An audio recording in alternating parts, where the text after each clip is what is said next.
For weeks, fans were told the WNBA was on the brink of chaos. Strike threats, expired deadlines, players openly saying they had options. It felt like the league was losing control. But what if that wasn't true at all? What if the WNBA didn't panic, didn't rush, didn't fold?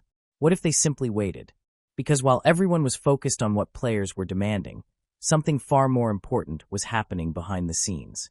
Quietly, publicly, and in real time. And once it happened, the entire balance of power changed. But to understand how the WNBA ended up here, you have to go back to the moment players truly believed they had the league cornered. And that belief didn't come from nowhere. For the first time in its history, the WNBA Players Association looked united, confident, and aggressive. A 98% strike authorization vote wasn't just symbolic.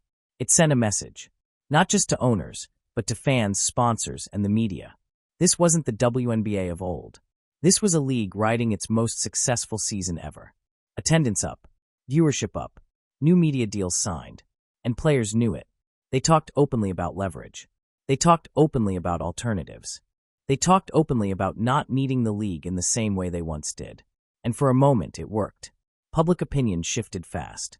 Headlines framed this as overdue justice. A long underpaid workforce finally standing up. But confidence has a dangerous side. Because leverage only exists if the other side believes you can walk away. And that belief was built on one fragile assumption. That players truly had somewhere else to go. Unrivaled was sold as innovation. A fresh product. A new way to grow the game. But inside league circles, its real purpose was always obvious. Leverage. Unrivaled wasn't created to replace the WNBA. It was created to pressure it. That's why its leadership mattered. Two of the league's most powerful voices weren't just players, they were union executives. The same people negotiating against the league were helping build its supposed alternative. That wasn't an accident. That was strategy. Early numbers helped sell the illusion. Opening night curiosity. Respectable viewership. Social buzz everywhere. It felt like proof. Proof that if the WNBA didn't bend, players could still thrive elsewhere. But curiosity isn't loyalty. And interest isn't commitment. And the second year exposed that difference in brutal fashion. Year 2 didn't just dip. It fell off a cliff. Viewership dropped by nearly 2/3. Games quietly pushed to lesser channels struggled to crack numbers that even casual fans couldn't ignore. This wasn't a slow decline. This was immediate. And worse, it was public. Executives don't panic over one bad game. They panic when patterns emerge. Because ratings don't just measure popularity. They measure leverage. TV deals don't care about merch growth. They don't care about social impressions. They care about one thing, consistent eyeballs. And once those eyeballs disappeared, so did the illusion that Unrivaled was a safety net. The league didn't have to say anything. The numbers spoke for them. There's a reality about women's basketball that fans often dance around. Right now, the audience follows people, not leagues.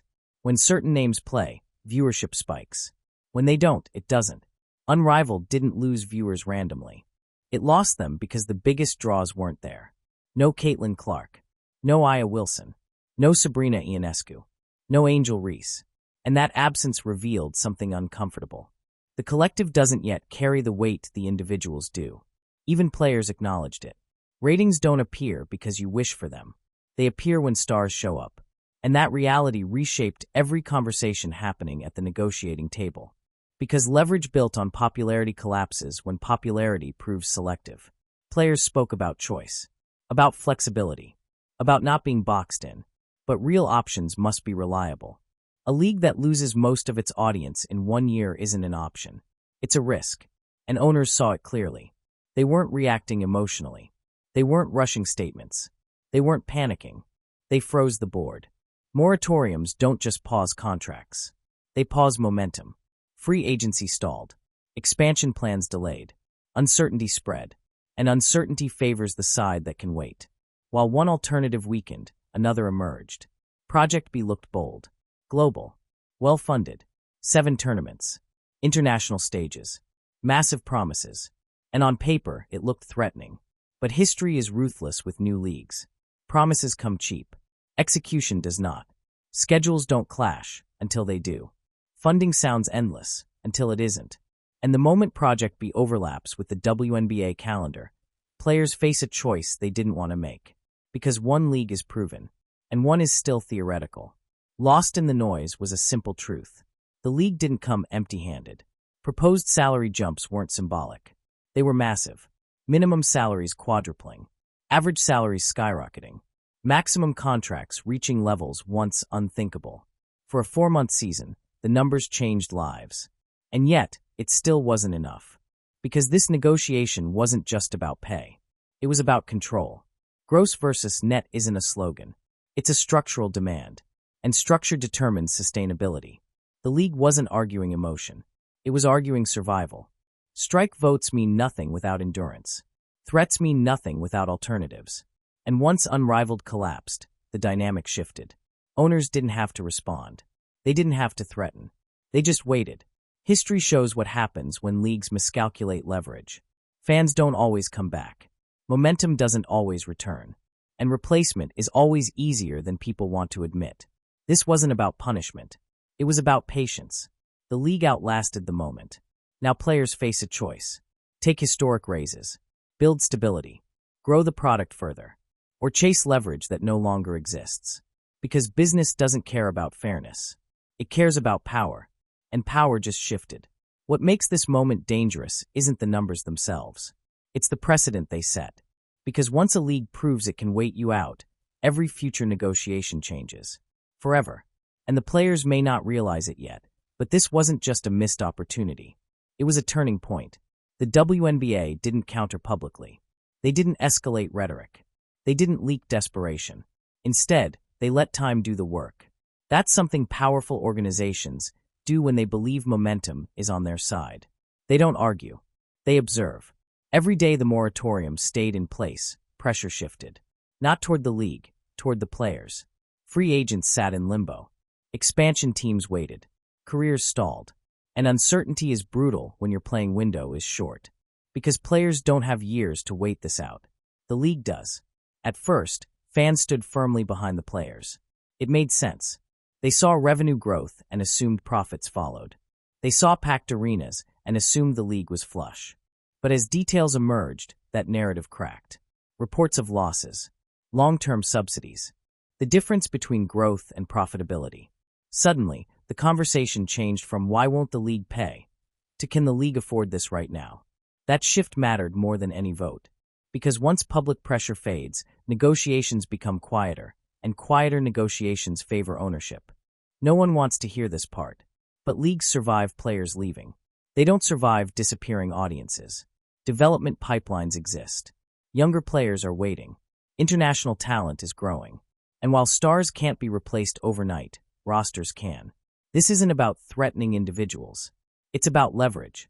When players threaten to walk, the league asks one question. Can we continue without you? And after Unrivaled's collapse, the answer didn't look as scary as it once did. Coverage didn't help. Narratives framed this as inevitable victory, as overdue correction, as a moment the league had to give in. That framing raised expectations to unsustainable levels.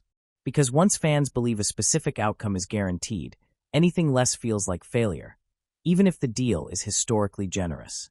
And that made compromise harder. Gross revenue sounds fair. It sounds simple. It sounds powerful. But in leagues still stabilizing, it's explosive. Gross doesn't account for costs. Infrastructure, marketing, expansion. Owners weren't rejecting fairness. They were rejecting risk. Because paying players before bills are covered isn't a partnership, it's a gamble. And the WNBA has spent decades avoiding collapse, not inviting it. This was the league's most visible season ever. Momentum was fragile but real. Dragging negotiations into uncertainty risked something far more valuable than percentage points. Fan trust. Casual viewers don't follow labor disputes. They follow stars. They follow storylines. And prolonged chaos sends them elsewhere. Once that happens, it's hard to get them back. Even if Project B delivers everything it promises, timing is brutal. A year away is an eternity in negotiations. And leagues don't pause plans waiting for hypotheticals. By the time Project B proves itself, this CBA will be done. Which means it can't influence this fight, only the next one. And by then, the landscape may look completely different. Unrivaled didn't just lose viewers. It lost credibility. Because leverage isn't just about existence, it's about belief. Once belief fades, power evaporates. And that happened on live television. Players still hold power, just not the kind they thought. They can secure life-changing raises. They can stabilize careers. They can grow the league further. Or they can gamble on timing, optics, and unproven alternatives. History isn't kind to gambles. This decision won't just impact salaries. It will determine how future rookies negotiate, how expansion is handled, how stars are marketed, how investors view the league. Every ripple traces back to this moment. Growth doesn't move in straight lines. Sometimes the smartest step forward feels like settling, because leverage isn't built in one negotiation. It's built over years. And this may have been too early to force the issue. The WNBA didn't win because it was stronger. It won because it was steadier. And in business, steadiness beats emotion every time. The mistake people make when judging negotiations like this is assuming the outcome is decided the moment a deal is signed. It's not. The real impact shows up years later, in who holds influence, who sets precedent, and who walks into the next negotiation with confidence. And this one is going to echo for a long time. Once a league proves it can survive public pressure, future demands change shape. Not because players stop asking, but because ownership stops reacting. Every future negotiation will reference this moment. Every union strategy meeting will too. Because this was the first time players tested the league's patience at scale and discovered where the limit was. That knowledge can't be undone. Expansion is supposed to be celebratory. New cities, new fans, new money. But expansion during labor uncertainty becomes leverage, just not for the side people expect. Owners don't rush expansion when the financial structure is unclear. They wait. And waiting costs players opportunities. Roster spots, contracts, visibility. What looked like neutral delay quietly became bargaining pressure. Every year, the talent pool grows deeper. More international players, more college exposure, more NIL-backed stars. That pipeline matters. Because while stars drive viewership, depth stabilizes leagues. And depth gives owners flexibility, especially when salary floors rise dramatically. The higher the minimum salary, the more appealing replacement talent becomes. That reality doesn't make headlines, but it changes calculations. Casual fans don't care about gross versus net. They care about consistency. They want schedules. They want storylines. They want reliability. Labor uncertainty threatens that. And leagues that feel unstable lose casual viewers first, the exact audience the WNBA spent years trying to attract. This negotiation flirted with that risk. And the league noticed. Sports history is full of moments where labor thought momentum was permanent. It never is. Once fans disengage, recovery is slow. And while the WNBA is in a better position than past leagues were, it's not immune to attention loss. That memory weighs heavily on ownership decisions. Winning the narrative isn't the same as winning the structure. Public support fades. Contracts last. And structure determines who holds power when emotions settle. The league prioritized structure. The union prioritized urgency. Only one of those ages well. Global leagues aren't just competition, they're distractions. They offer short-term gains, not long-term stability. Players chasing international money often return with less leverage, not more. Because once alternatives fragment focus, unity weakens. And unity was the union's strongest asset. This isn't a defeat. It's a recalibration. Player power doesn't disappear, it evolves. Stars still drive attention. Stars still move markets. But collective leverage must be built slower than individual influence. And that lesson came at a public cost. The WNBA didn't just weather this moment. It gathered data, audience behavior, negotiation pressure points, public response curves. That information becomes advantage. Because next time, the league won't guess how far players can push. They'll know. Timing matters. Unity matters. And alternatives must be proven, not promised. Leverage isn't declared. It's demonstrated. And Unrivaled showed what happens when demonstrations fall short. In hindsight, this moment won't be remembered as a standoff. It will be remembered as a test. A test of patience. A test of belief. A test of structure. And only one side passed cleanly. Everything ultimately comes back to attention. Ratings decide deals. Deals decide salaries. And fans decide ratings. That truth sits underneath every negotiation, every league, every star. And this time, the audience spoke louder than either side expected. Players haven't lost, but they've learned. And learning now may prevent losing later. Take the raise. Stabilize the league. Build leverage over time. Because leverage rushed is leverage lost. This wasn't the worst decision in sports history because of numbers. It was dangerous because of timing. Because moments like this don't come often. And once they pass, they don't come back the same way. There's a reason stars became the center of this entire debate. Not because they asked to be, but because the modern sports economy made them unavoidable. In today's sports world, attention is currency. And stars control attention more than leagues do. One player can move ticket sales. One player can move ratings. One player can shift cultural relevance. That's power. But it's a different kind of power than collective leverage. Because while stars can create spikes, leagues need stability. And negotiations are always about stability. This is where the tension lives. Caitlin Clark doesn't need the WNBA to be relevant. Aya Wilson doesn't need it either. But most players do.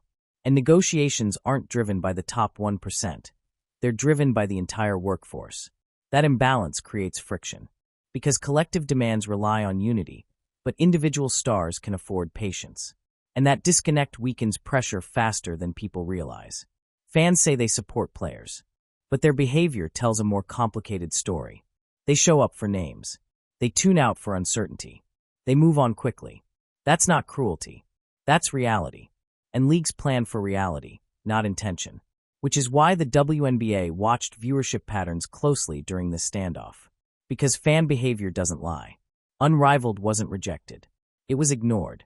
And that distinction matters. Rejection sparks debate. Ignoring ends it.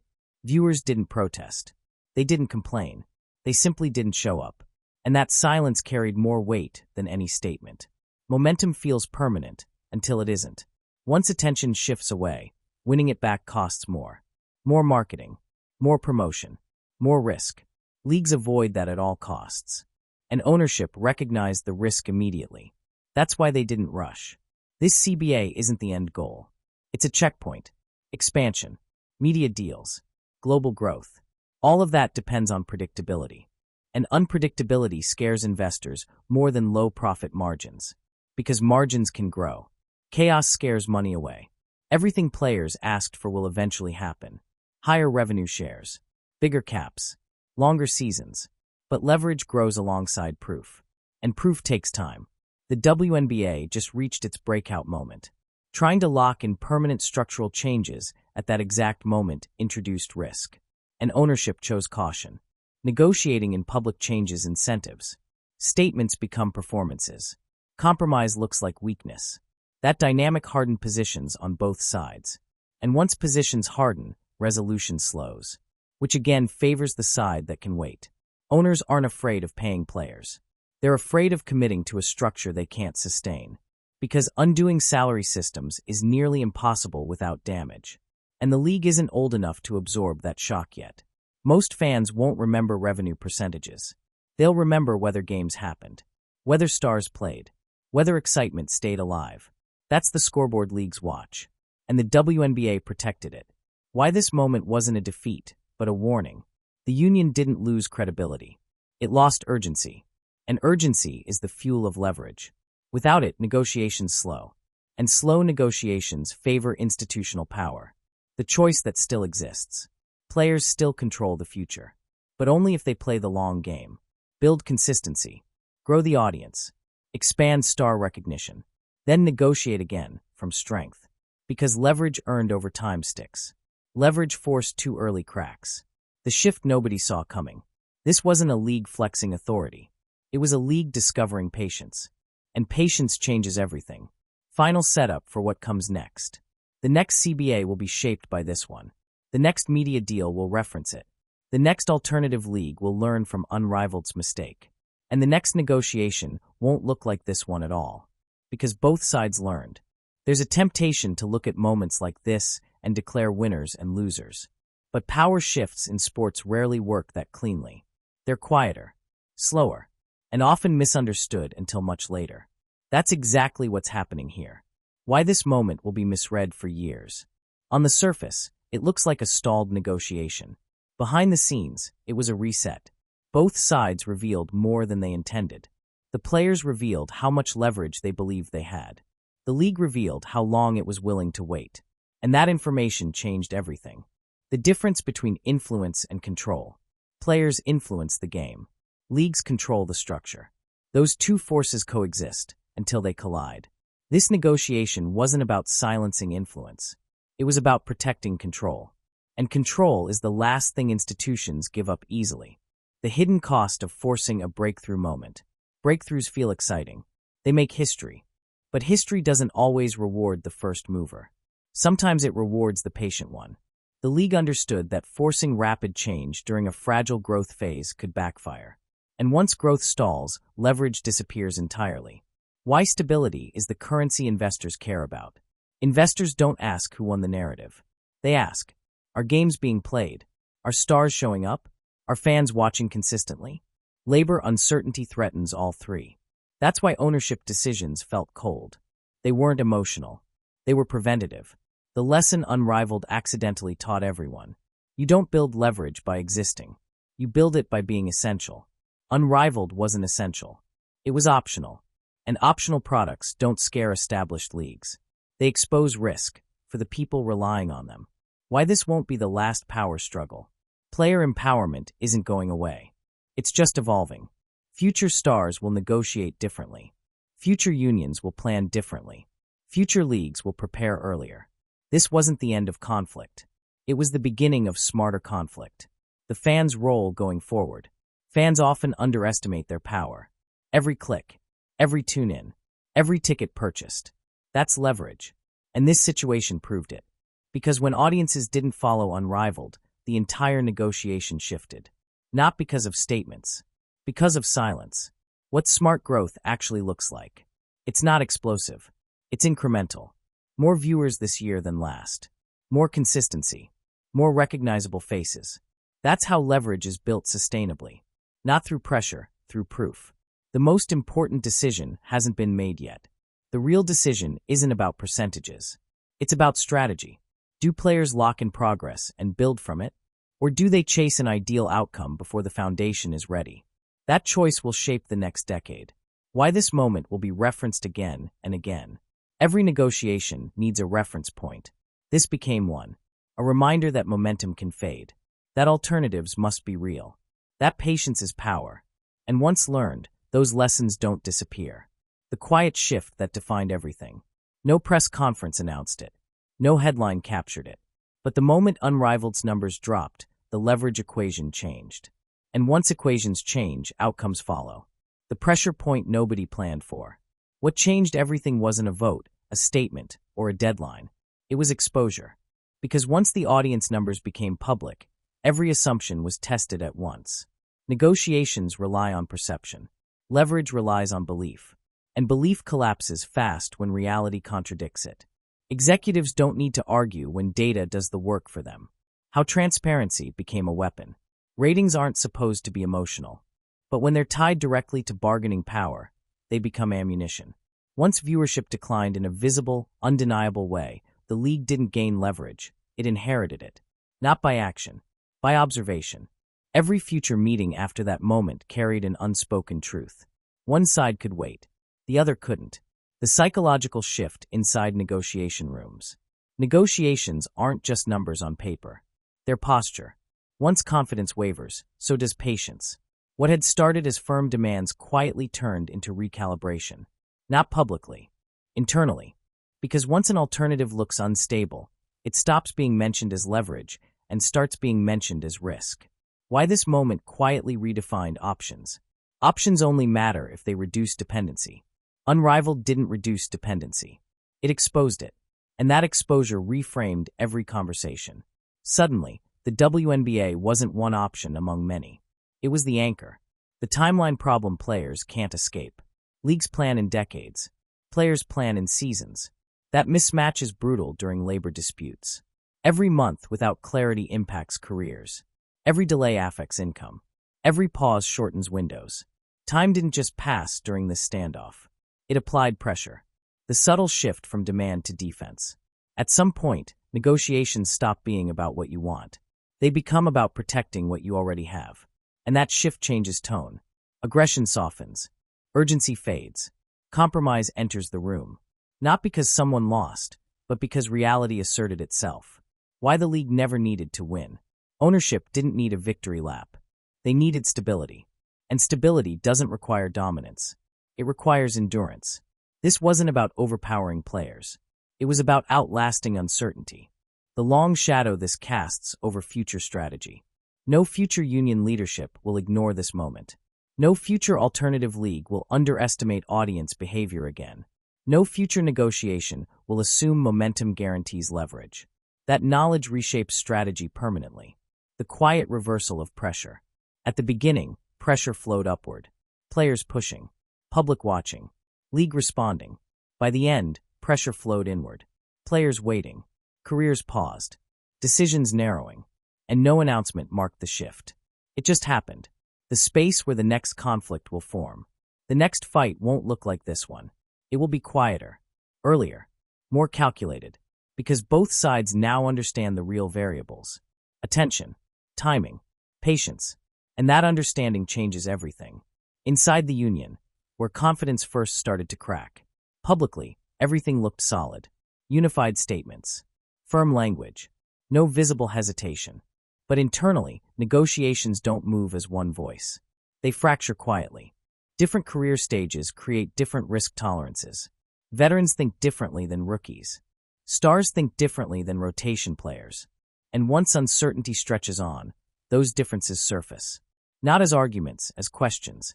The divide no one wanted to acknowledge. For players at the top, waiting is manageable. Endorsements exist. Visibility exists. Security exists. For players on the margins, waiting is dangerous. No contract means no certainty. No clarity means no planning. No timeline means anxiety. That imbalance doesn't destroy unity overnight. It erodes it slowly. How silence became louder than statements. As weeks passed, something changed. Public messaging stayed strong. Private urgency grew. Because when alternatives fail publicly, they fail privately first.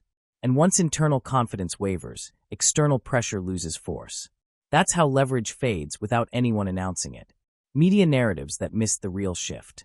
Coverage focused on deadlines, on votes, on dramatic language. What it missed was tone, the absence of escalation, the lack of new threats, the quiet acceptance of delay. Those weren't accidents. They were signals. Why deadlines lost their power. Deadlines only work if consequences are feared. Once the league proved it could sit comfortably in uncertainty, deadlines stopped being weapons. They became dates on a calendar. Passed. Extended. Passed again. Each time, urgency weakened. The emotional cost of prolonged uncertainty. Players are conditioned to compete, not wait. Training without clarity drains focus. Planning without numbers creates stress. That pressure doesn't show on social media. It shows in decision-making. And pressured decisions rarely favor long-term leverage. The league's advantage in institutional memory. Ownership remembers past disruptions. Lost seasons. Lost fans. Lost relevance. Those scars matter. They inform every conservative choice. Players, by contrast, experience these moments once. Institutions experience them repeatedly. And experience breeds caution. The subtle moment when negotiations slowed for good. There's always a moment when talks stop accelerating. No collapse. No breakthrough. Just slower responses. Longer gaps. More ongoing discussions. That's when momentum dies. And that moment came quietly. Why alternatives must threaten more than existence. To influence negotiations, alternatives must threaten. Revenue. Audience. Attention. Unrivaled threatened none of those long-term. It proved interest can vanish faster than it forms. And that lesson landed hard. The space where future leverage must be built. If leverage returns, it won't come from side leagues. It will come from consistency, reliable ratings, predictable growth, stars who elevate the entire product, not just moments. That's the only pressure ownership respects. The shift from confrontation to calculation. At some point, confrontation stops serving strategy. Calculation replaces it. That shift isn't dramatic. It's deliberate. And once it happens, the negotiation has already changed. The sponsor reality that quietly decides everything. Sponsors don't negotiate emotionally. They watch trends. They ask whether a league feels predictable, stable, and scalable. And labor uncertainty does the opposite. Even when sponsors don't pull out, they hesitate. They shorten commitments. They wait. That hesitation ripples through everything. Because sponsorship confidence affects how aggressive leagues can be, not just with players, but with growth itself. And during this moment, caution spread faster than headlines suggested. Why visibility matters more than volume. A league can survive with modest profits. What it can't survive is inconsistency. Sponsors care less about peaks and more about patterns. One viral moment doesn't outweigh months of quiet. That's why the league didn't chase the loudest narrative. It protected the long view. How fan psychology actually works during labor disputes. Most fans don't take sides. They disengage. They wait until games return. They check scores less often. They find other entertainment. That slow drift is invisible in real time. But leagues track it obsessively. Because once casual fans drift, reacquisition is expensive. And ownership knew it. The final shift that sealed the outcome. There was no announcement. No turning point that made headlines. Just alignment. Ownership saw time on its side. Sponsors leaned cautious. Alternatives weakened. Internal union urgency rose. Once those pieces aligned, the outcome narrowed. Negotiations didn't end. They stabilized. What this moment will mean in retrospect. Years from now, this won't be remembered as a clash. It will be remembered as calibration. A moment when ambition met structure. And structure held. Not because it was stronger, but because it lasted longer. Progress doesn't always arrive the way people expect. Sometimes it comes in steps instead of leaps. The next era of the WNBA will still grow. Salaries will still rise. Visibility will still expand. But this moment set the pace. The unspoken lesson beneath everything. Leverage isn't created by saying you have options. It's created when those options change behavior. This time they didn't.